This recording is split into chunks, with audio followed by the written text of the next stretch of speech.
Now, EV sector is messed up right now. Honestly, I'm gonna be real with you. We can't have an EV nationwide adoption until we have a large charging system in place. Just like gas stations had to come before there was mass, auto, expansion across the country, right? Same thing here. The infrastructure is not even in place. Sure, you've got some people that are able to charge at home right now, but if you live in a city, that's impossible. Okay, battery, as far as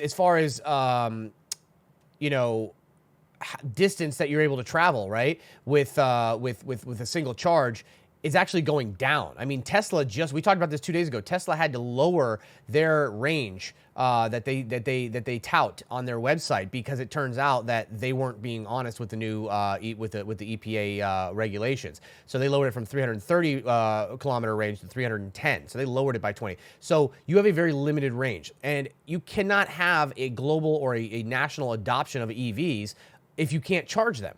It would be like trying to get everybody in America to have a car, but there's only and then if you snapped your fingers overnight and just built and put everybody in a vehicle charging and tried plugging it in, the power grid's not prepared for that either. And electricity prices will go astronomical, so it'll offset whatever money you save from having an EV and not by getting gas. So we're really far from there. That's why when I see these very ambitious legislative pieces coming out from like California and Canada, where they're like, we're gonna ban the sale of any combustible engines in 7 years. I'm like, right? And so that's why I'm investing in charging stations and the chargers for the EVs, because you can't put the cart before the horse, right? You got to put the horse before the cart. And so that's why I'm investing in that. Tesla's kind of leading the way right now with their chargers, because so many other vehicle companies are actually integrating and partnering with them. But as far as I'm in Evgo, obviously for other reasons, that's why I'm investing in that, because you just talk about are EVs the future? Sure, but people are being way too ambitious. It reminds me a lot of when everybody was hopping on the green energy. You know what I mean? Like everybody was like, oh, green energy, this is the future, this is what's gonna happen, yada yada yada, and it's like, cool. We're there. Yeah, we're there. Then all of a sudden, natural gas and oil get shut down to Europe, and they're like, everybody's like, but I thought our green energy was good.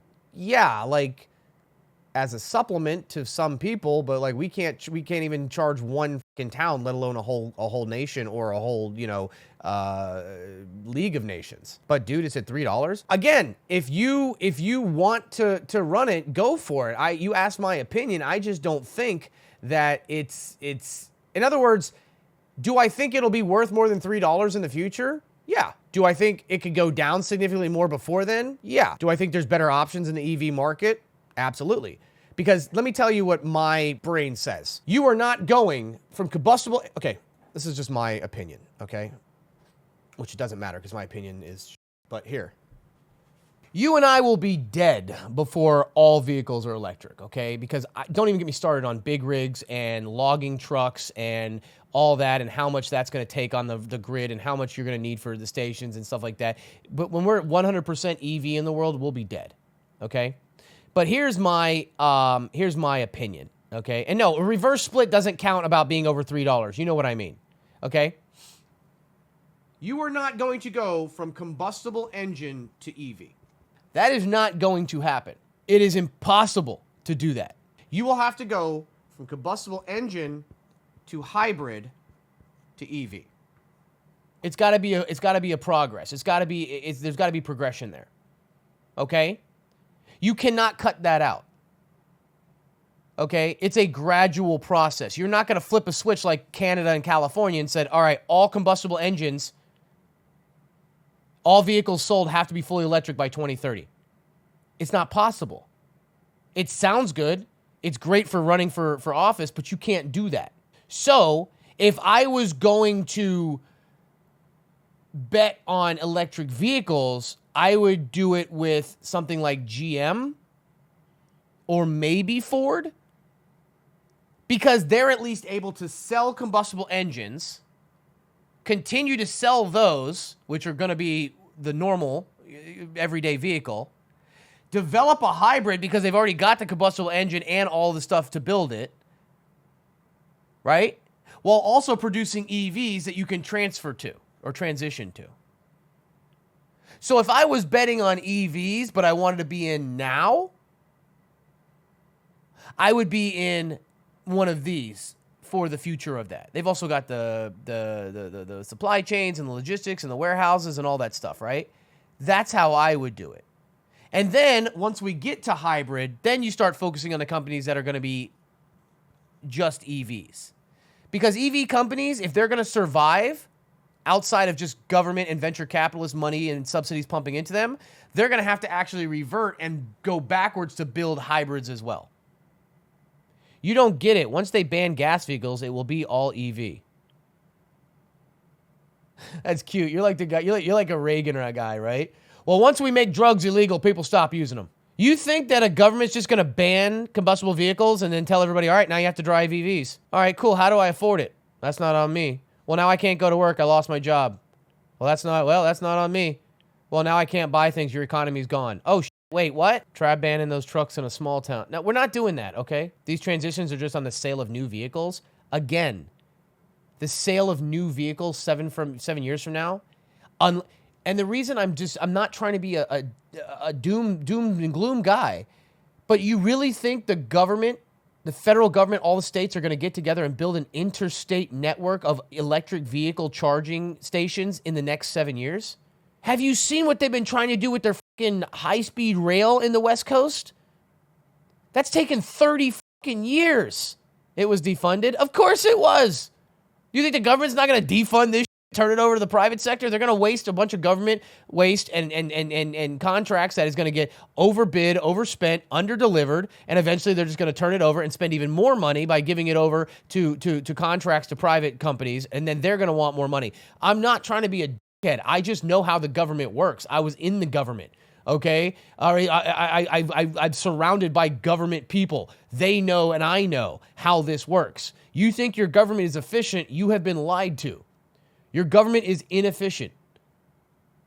Okay, that doesn't mean bring down the government. Obviously, we need the government, and there's a lot of good that it does. But if you think that the government is going to take something that is going to make them lose money, okay, but at the same time make everyone's life better, and you think that's going to be their top priority, and that when they get voted out of office or they retire and the next people come in and the Congress changes up and down, back and forth for the next 15 years, they're all going to keep to the same plan, the same budget, the same importance? That is not how that works. You have to at least be realistic. You're a little angry today, Stocky? No, I'm not. I'm just going to be real with you. The world ain't all sunshine and rainbows, sweetheart. Okay? I'm not going to sit around here and blow smoke up your ass and be like, I agree with you. You may want to consider also the fact that there could be some potential red tape that gets in the way, but yeah, it's a very ambitious goal, but here's to hoping. Nah, fuck all that. Bitch, your government is run like, I don't even want to say what it's run like, okay? But you cannot see somebody who sits in their basement eating nothing but fucking Tostito pizza rolls, Mountain Dew, okay, playing MMORPGs or fucking FPS all day and hasn't taken a shower in weeks, okay? Barely can breathe, can't stand up to go to the mailbox, and then expect them to fucking finish a 5K. They can eventually, but it's going to take some time. Why are you attacking all the Twitch streamers? I'm not. Sharpen the bamboo? No! You're a cop, bro. You should know better. That's fucked up. I think Asmongold can walk. I've seen him outside. What does that have to do with what I just said?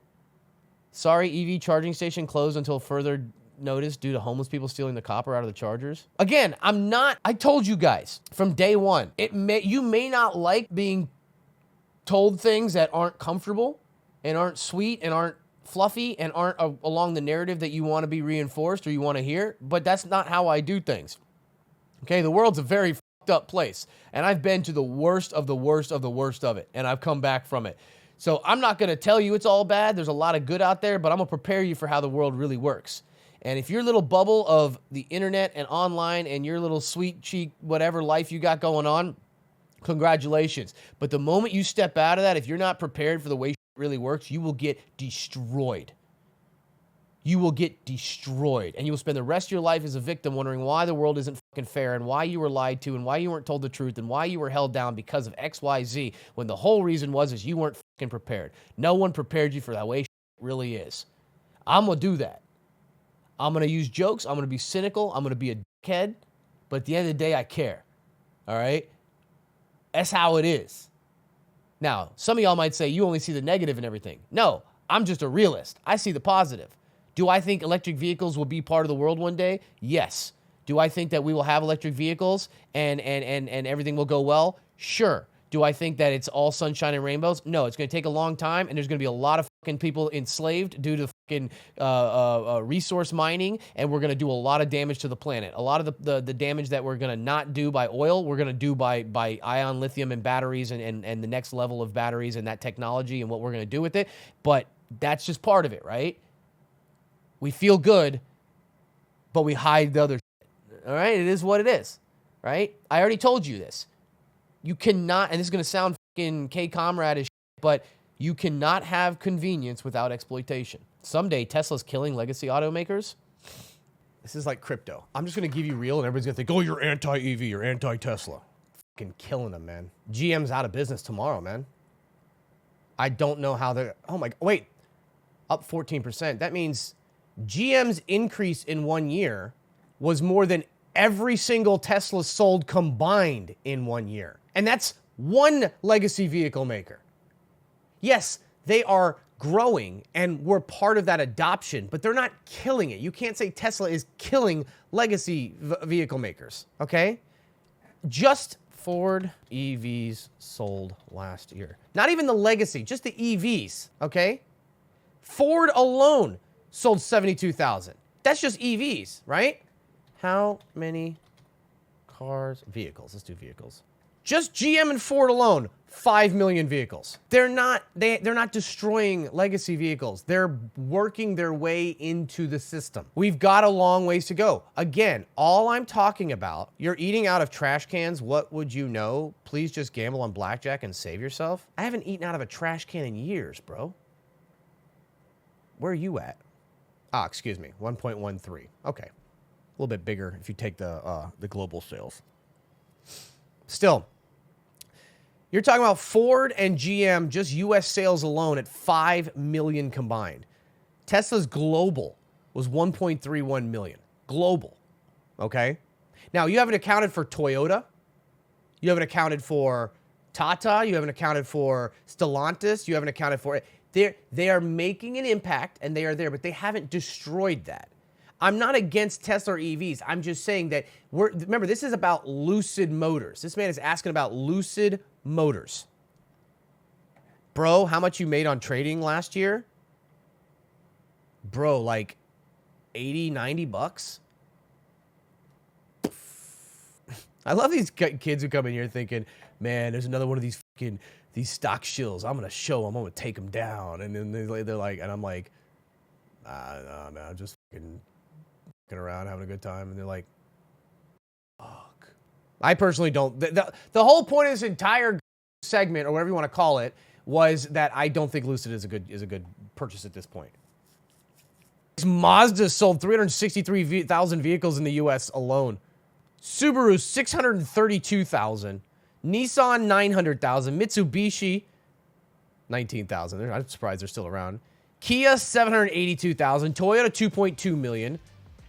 Hyundai 75,000. GM 2.6 million. My God. Idiot here too. Okay? Still smell the sweatshop, and you can tell by the stitching, those very small hands made this. So this is legit.